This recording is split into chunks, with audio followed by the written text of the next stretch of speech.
नमस्कार दोस्तों, मैं हूं रोहित शर्मा। आज मैं छत पे खड़ा हुआ हूं, जो कि आपको दिख रहा होगा। कंस्ट्रक्शन वर्क चल रहा है। अभी फ़िलहाल में लेंटर डल चुका है। तो बहुत सारे लोग यहां पे ऐसे होंगे जो अपना घर बनवाना चाहते हैं। तो बहुत सारी चीज़ों को समझ लेना चाहिए, क्योंकि घर में एक बार पैसा लगता है, बार-बार पैसा नहीं। तो इसलिए बहुत सारी चीज़ों को पहले ही आपको समझ लेना चाहिए क्लियरली, कि आपको किस हिसाब से घर बनवाना चाहिए, किस हिसाब से प्रॉपर्टी को ख़रीदना चाहिए और किससे ख़रीदना चाहिए, कहाँ से ख़रीदना चाहिए। वो सारी चीज़ें मैं आपको बताने वाला हूँ। तो चलिए शुरू करते हैं। पहली चीज़, जो ये घर आपको दिख रहा है, ये एक कॉलोनी के अंदर है, जो कि काफ़ी हरी भरी कॉलोनी है। मैं आपको दिखाता हूँ बाहर का नज़ारा। ये कॉलोनी है बाहर की, पूरा मतलब इधर की साइड भी आप देखोगे तो यहाँ पे भी पूरी हरी भरी कॉलोनी है। तो अगर आपको रहने के मतलब से मकान लेना है तो आप कॉलोनी में ले सकते हैं। ये पेड़ पौधे चलो एक अलग चीज़ है, लेकिन फिर भी आप फैमिली के पर्पज़ से रहना चाहते हैं तो गेट बंद कॉलोनी के अंदर आप अपना घर ले सकते हैं, जिसके अंदर बहुत सारी चीज़ों की आपको सुविधा मिल जाती है। एक तो पार्क मिल जाता है जिसमें मंदिर वगैरह होता है, सिक्योरिटी पूरी मिल जाती है और बहुत सारी चीज़ों के फ़ायदे रहते हैं। और दूसरी चीज़, ये एक शांति वाली जगह होती है, क्योंकि रोड पर हर समय वाहन चलते रहते हैं। लेकिन यहाँ पे आपको ऐसी समस्याएं नहीं आएंगी, इन समस्याओं से आप बच जाओगे। अब भाई आते हैं दूसरी चीज़ पे।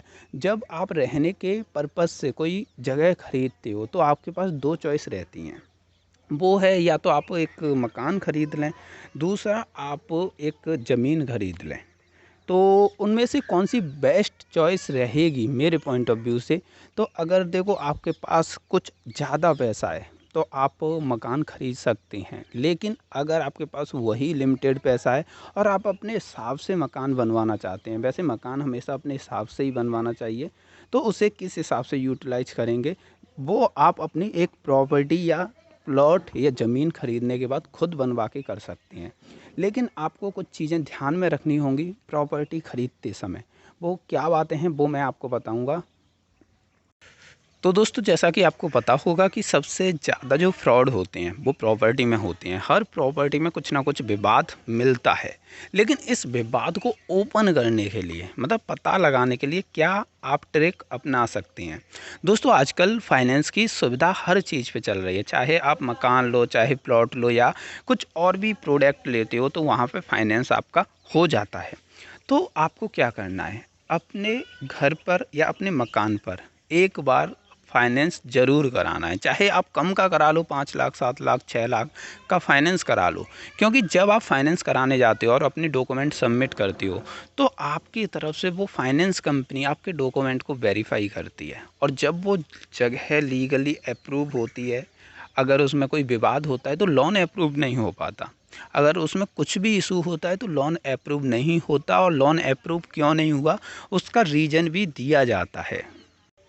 तो जब आप अपनी प्रॉपर्टी पर लोन लेने का ट्राई करेंगे तो उस टाइम पर आपको ये बात पता चल जाएगी कि आपकी प्रॉपर्टी में कुछ विवाद है या नहीं। बिना किसी मेहनत के केवल एक लोन का एप्लीकेशन आपको डालना होगा। तो पहली चीज़ हुई, अगर आपके पास टाइम है, समय है, तो आप प्लॉट ले सकते हैं और उसमें मनचाहा घर बनवा सकते हैं और कम पैसे में आपको प्लॉट मिल जाएगा। दूसरी चीज़, मकान की इसलिए मना कर रहा हूँ कि बिल्डर जो मकान को बनाते हैं वो अपने हिसाब से बनाते हैं और उसमें जो क्वालिटी यूज होती है तो वो वाली क्वालिटी यूज नहीं होती जो आप अपने मकान में कर सकते हैं। अब भाई, जब आप प्रॉपर्टी ख़रीद लेते हैं, फाइनेंस भी करा लेते हैं और आपकी प्रॉपर्टी बिल्कुल क्लियर है और रहने के मतलब से आपने एक कॉलोनी में ख़रीद के रखी है, तो उसके बाद क्या क्या स्टेप आपको लेने चाहिए वो भी मैं आपको बताता हूँ। तो चलिए हम चलते हैं नीचे मकान में, उसे दिखाते हैं और नीचे एक एक चीज़ें आपको दिखाएंगे। तो ये है हमारा बाहर का हिस्सा, जो बाहर हैं, और बाहर का गेट है। ये हमेशा इतना चौड़ा रखना चाहिए बाहर का हिस्सा कि आपकी 4 व्हीलर गाड़ी आने के बाद आपकी 2 व्हीलर भी अंदर घुस सके, और प्लस आप भी अंदर आसानी से आ सको गाड़ियां रखने के बाद। जब आप इतना स्पेस देते हो उसके बाद आपको याद रखनी है हाइट, क्योंकि ये होती है एक गुमटी जिससे घर की डिजाइन बनती है। तो इस गुमटी की कितनी हाइट रख सकते हैं? हमारे हिसाब से 8.5 फीट की हाइट काफ़ी होती है इस गुमटी के लिए। तो आप गुमटी की भी हाइट काफ़ी हाई रख सकते हैं। और एक और चीज़, जब आप ये मेन गेट या इसे एंट्री गेट जो बोलते हैं, इससे जब एंट्री लेते हैं तो इधर की साइड ये एक मैप होता है। तो यहाँ पे अभी अंधेरा हो रहा है, लेकिन फिर भी हम कुछ चीज़ें आपको समझा देंगे। तो यहाँ पे यहाँ से लेके यहाँ तक काफ़ी ज़्यादा स्पेस देना चाहिए। फर्स्ट फ्लोर आप कभी भी बनाओ तो वहाँ पे स्पेस ज़्यादा होना चाहिए, और वैसे रूम वगैरह कम होने चाहिए। तो अभी फ़िलहाल में यहाँ पे काफ़ी ज़्यादा अंधेरा हो रहा है, क्योंकि ऊपर की साइड आप देख सकते हैं ये लेंटर डला हुआ है। आगे की साइड इतना स्पेस रखिए इस एरिया में, जिससे कि आराम से आपकी गाड़ी खड़ी हो सके। और यहाँ पे देख नहीं रहा, नहीं मैं दिखाने की कोशिश करूँगा आपको। मैं कोशिश करूँगा कि ओपन वीडियो बना सकूँ बाद में, क्योंकि अभी पूरा ये अंदर से पैक है, जिससे ना तो उजाला अंदर जा रहा है पूरा, मतलब ऊपर से पैक है। लेकिन बाद में मैं एक बार वीडियो बना के ज़रूर दिखाऊंगा, लेकिन अभी मैं जितना हो सकता है उतना बताने की कोशिश करता हूँ। और ये है लॉबी, आपको दिख रही हो या नहीं, क्योंकि अंधेरा है अंदर। तो ये लॉबी है, लॉबी का स्पेस काफ़ी ज़्यादा बड़ा रखना चाहिए। अभी मैं लॉबी के अंदर जाता हूँ, और पता नहीं कि इतना, ये लॉबी है तो लॉबी के अंदर जाता हूँ। उसके बाद आप ओपन किचन अपनी चॉइस के हिसाब से रख सकते हैं अगर आप चाहती हैं तो। और इसके अलावा आपको थोड़ा अंदर भी ओपन घर रखना है, कि ये रूम है, रूम भी काफ़ी बड़ा रखना है, क्योंकि बाद में दिक्कत आती है जब रूम छोटा होता है। तो 2 रूम मोस्टली नक्शे आजकल सेम हो रहे हैं, तो 2 रूम ओपन किचन वगैरह आप रख सकते हैं अपने हिसाब से। अब आपको एक चीज़ मैं यहाँ पे दिखाना चाहूँगा कि ये पीछे की साइड भी हमने काफ़ी ज़्यादा स्पेस दिया है। ये पीछे गेट दिया है हमने, और काफ़ी ज़्यादा स्पेस दिया है। अंधेरा हो रहा है तो जैसा आपको दिख रहा है, तो ये पूरा स्पेस दिया है, आपको ज़मीन से दिख रहा होगा।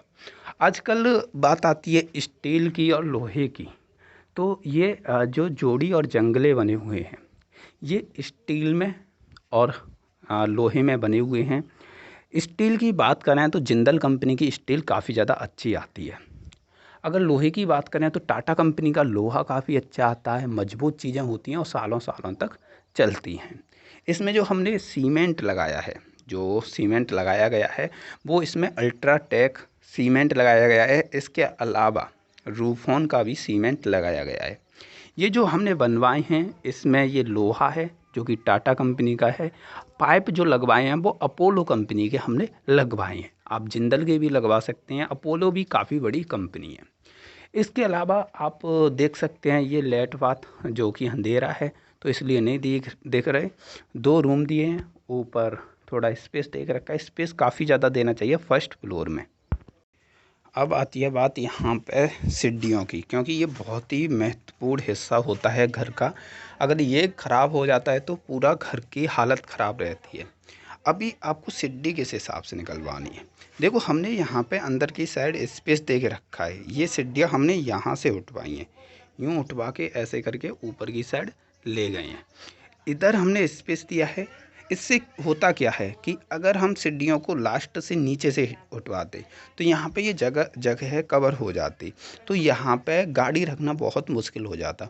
अब ये ऊपर से उठवाइए, यहाँ से उठवाइए, अब गाड़ी के लिए स्पेस काफ़ी ज़्यादा हो जाएगा यहाँ पे, मतलब गाड़ी आराम से यहाँ से बाहर तक आराम से गाड़ी रख सकती हैं। दूसरी चीज़, फर्स्ट जो सीढ़ियाँ हमने 4 फीट की दी हैं, ये आप सीढ़ियाँ देख सकते हैं। मैं ऊपर चढ़ के जाता हूँ तो अभी इतनी चीज़ें नहीं दिखा पा रहा क्योंकि अभी काम चल रहा है। तो ये 4 फीट की सीढ़ी दी है। ये कोई ज़रूरी नहीं कि 4 फीट की सीढ़ी देनी चाहिए, 3 साढ़े 3 की काफ़ी होती है। लेकिन आपको ऐसा लगता है कि हम फ्यूचर में कोई बिजनेस करेंगे या हमारा आना जाना छत पे ज़्यादा रहेगा तो काफ़ी बड़ी सीढ़ी देना अच्छा रहता है। इसके बाद चलते हैं ऊपर। ये आधी सीढ़ी बनी है, आधी नहीं बनी। तो अभी हम आ गए हैं ऊपर। ऊपर आप देख सकते हैं यहाँ पे सीढ़ी हमने छोटी दी है नीचे के मुकाबले, तो यहाँ पे ज़्यादा यूज नहीं है इतना। और ये जगह आप देखोगे तो काफ़ी ज़्यादा स्पेस दे के रखा है। तो जैसा पता होगा आपको, सरिया का बहुत ही अच्छा रोल रहता है मकान में, क्योंकि लेंटर जब डलता है तो मोस्टली जो काम होता है वो सरिया पे डिपेंड करता है। तो सरिया कौन सी कंपनी की अच्छी रहेगी, वैसे तो बहुत सारी कंपनियां हैं, और अगर आप अच्छा काम कराना चाहते हो तो टाटा का सरिया लगवा सकते हो। और एक और है जिंदल पेंटर, आप उस कंपनी की भी सरिया लगवा सकते हैं, काफ़ी अच्छा काम करती हैं लेंटर में। लेंटर में सीमेंट का जैसा मैं आपको बता चुका हूँ, रूफॉन भी काफ़ी अच्छा है, अल्ट्राटेक भी काफ़ी अच्छा है, काफ़ी दिन से लोगों को भरोसा है। अब आपको एक चीज़ दिखाता हूँ, ये आपको दिख रहा होगा, इसे बोलते हैं टाइम बीम। क्यों ज़रूरी है और क्या इससे इफ़ेक्ट पड़ता है और बजट पे भी कितना इफ़ेक्ट पड़ता है, उसके बारे में भी मैं आपको जानकारी दे देता हूँ। तो दोस्तों ये टाइम बीम है जो कि पूरे घर के अंदर डलता है, काफ़ी ज़्यादा जगह को घेरता है। आप देख सकते हैं लगभग 9 इंची के लगभग इसने जगह घेरी हुई है और इसके ऊपर लेंटर डला है। तो 1 फीट के लगभग पूरा मसाला लगा हुआ है जो गिट्टी वगैरह से बनता है। तो ये पूरे अंदर तक लगा हुआ है, पूरे पार्टीशन में भी लगा हुआ है। इधर की साइड आप देखोगे तो यहाँ पे भी लगा हुआ है। इसका काम होता है कि अगर आप सेकंड फ्लोर को बनाते हैं तो उसका वजन अपने ऊपर लेने का। लेकिन अगर बजट की बात करें तो जितना पैसा लेंटर में लगता है लगभग उतना ही पैसा इन बीम में भी लग जाता है। हमेशा अगर आपका फ्यूचर प्लान ऐसा है कि मकान ज़्यादा ऊंचा बनवाएंगे तो उस कंडीशन में पिलर वगैरह भरना ज़रूरी होता है, बीम वगैरह डालना ज़रूरी होता है। अगर आपको लग रहा है 1 मंजिल या 2 मंजिल आपका मकान रहने वाला है तो ज़्यादा कुछ करने की ज़रूरत नहीं है। अब आती है दोस्तों बात कि इसके अंदर जो फिटिंग होती है, जो पाइप की फिटिंग होती है और पानी की और लाइट की दोनों की फिटिंग होती है, तो हमें ज़रूरत पड़ती है पाइप्स की, तार की या इसके अलावा और आइटम की। उनकी हम आगे भी वीडियो बनाएंगे। लेकिन आशीर्वाद जो कंपनी है वो काफ़ी अच्छी है फिटिंग के प्रोडक्ट प्रोवाइड करने में। तो आप अगर आशीर्वाद कंपनी के लगवा सकती हैं तो लगवा दीजिए, काफ़ी ज़्यादा बेटर रहता है। एक चीज़ हमेशा देखिए कि जिस कॉलोनी में आप रह रहे हो वहाँ पे लाइट है या नहीं। ये सबसे बड़ी चीज़ है, बाद में दिक्कत आती है बहुत ज़्यादा अगर लाइट नहीं होती। अपना कनेक्शन पहले ही ले लीजिए, कनेक्शन काफ़ी ज़्यादा ज़रूरी होता है घर बनवाने से पहले ही। तो दोस्तों आज के लिए इतना ही, बाकी का जैसे जैसे प्रोसेसिंग चलती रहेगी हम आगे की चीज़ों के बारे में आपको इन्फॉर्मेशन देते रहेंगे।